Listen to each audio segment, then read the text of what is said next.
que é a ciência?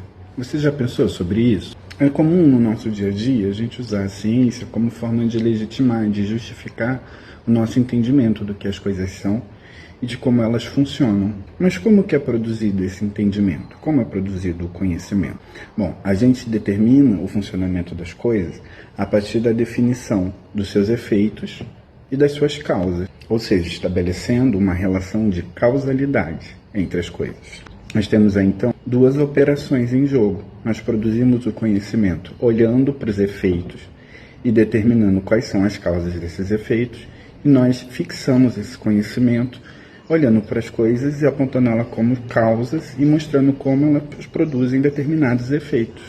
Aqui nós temos a primeira contradição dessa ideia de produção de conhecimento, porque ela funciona ao mesmo tempo através da determinação de uma relação, mas essa determinação de relação exige uma separação entre as coisas. Por exemplo, um átomo, que é um objeto de estudo da química. O átomo, ele não é uma coisa, ele é a relação entre os elementos que compõem ele.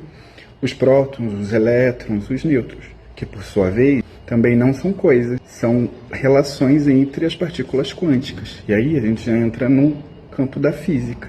Essa separação radical entre as coisas é que vai fazendo com que a ciência seja sempre dividida em novas áreas, em novos campos científicos.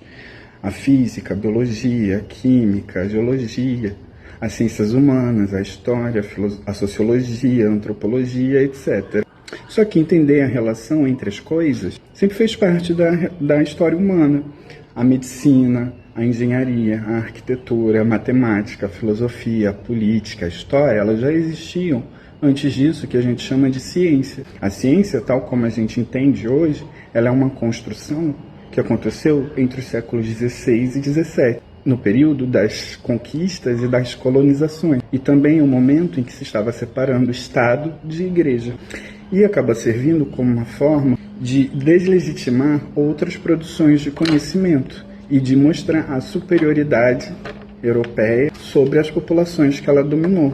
Por quê? Porque o conhecimento agora passa a ser exclusivamente produzido a partir de especialistas, que são cientistas formados em áreas específicas do conhecimento, que em ambientes controlados, os laboratórios, através de instrumentos, vão produzir essa separação das coisas e determinar a relação entre elas como uma relação de causa e efeito. A eficiência dessa separação entre as coisas e da determinação dessa relação de causalidade é o que nós chamamos de progresso científico. E é em nome desse progresso científico que a gente legitima no nosso dia a dia o conhecimento científico sobre as coisas. Só que a relação entre as coisas é múltipla e muito mais complexa do que uma simples relação de causa e efeito. E a ciência, então, antes de ser uma forma de produção de conhecimento, ela é uma forma de relação que nós produzimos entre nós e as coisas, uma relação baseada na dominação e no controle. E é por isso que é importante pensar sobre o que é ciência.